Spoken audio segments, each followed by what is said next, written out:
Hello everyone, welcome to Vedifile. आज हम पढ़ने जा रहे हैं cleavage of covalent bond. Cleavage of covalent bond क्या होता है? किसी भी बॉन्ड का ब्रेक होना।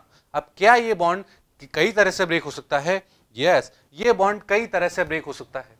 फर्स्ट कंडीशन में लेता हूं, अगर मेरे दोनों इलेक्ट्रॉन किसी भी एक एटम की तरफ ही शिफ्ट हो जाएं, एक पॉसिबिलिटी ये है। और हो सकता है कि किसी एक बॉन्ड के दोनों इलेक्ट्रॉन, एक इलेक्ट्रॉन इस साइड चला जाए और एक इलेक्ट्रॉन दूसरे एटम के पास चला जाए, एक पॉसिबिलिटी ये भी है। तो मैंने क्लीवेज को दो क्लास में डिवाइड किया, एक होमोलाइटिक क्लीवेज और एक हेट्रोलाइटिक क्लीवेज। अब होमोलाइटिक क्लीवेज क्या होता है, सबसे पहले हम उसकी बात करते हैं। होमोलाइटिक क्लीवेज के अंदर इलेक्ट्रॉन्स का इक्वल डिस्ट्रीब्यूशन होता है, जैसा कि आप नाम से ही देख पा रहे हैं। होमोलाइटिक, होमो मीन्स सेम और लाइटिक मीन्स टूटना। अगर दोनों इलेक्ट्रॉन दोनों एटम के पास चले जाते हैं एक एक करके, तो वो मेरा कहलाएगा homolytic cleavage. This type of cleavage result in the formation of species with odd electron और अनपेयर्ड इलेक्ट्रॉन। अनपेयर्ड इलेक्ट्रॉन अगर किसी एटम के पास प्रेजेंट है तो उसी को हम फ्री रेडिकल भी कहते हैं। फॉर एग्जाम्पल, आप देख पा रहे हैं एक Cl2 का मॉलिक्यूल, इसमें एक बॉन्ड के अंदर दो इलेक्ट्रॉन होते हैं।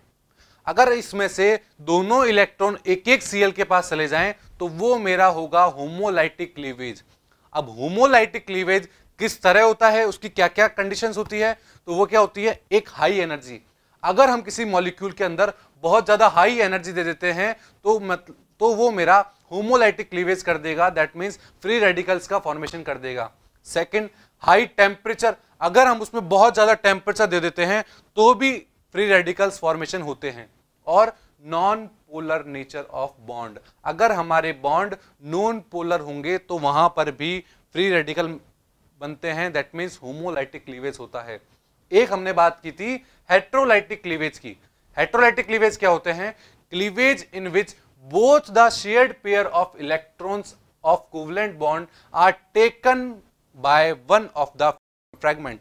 दैट मीन्स किसी भी हेट्रोलाइटिक क्लीवेज के अंदर जो बॉन्ड के दोनों इलेक्ट्रॉन होते हैं वो इन दोनों एटम में से कोई एक एटम ले लेता है।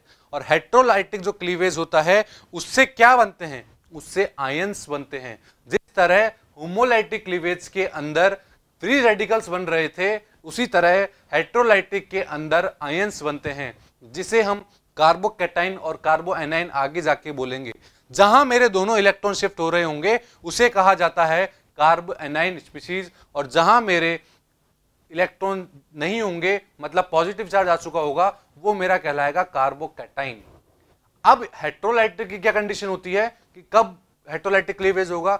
एक हमारा हेट्रोलाइटिक क्लीवेज जब होगा जब बॉन्ड का नेचर पोलर होगा, दैट मीन्स उस बॉन्ड के अंदर पोलरिटी होगी। और पोलरिटी कब होती है? इलेक्ट्रोनेगेटिविटी डिफरेंस की वजह से। बात क्लियर है यहां तक?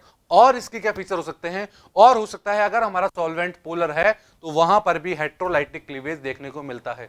बात समझ में आई? तो ये थे हमारे दो तरीके के क्लीवेज, एक था हमारा होमोलाइटिक क्लीवेज और एक था हमारा हेट्रोलाइटिक क्लीवेज। बात क्लियर है यहां तक?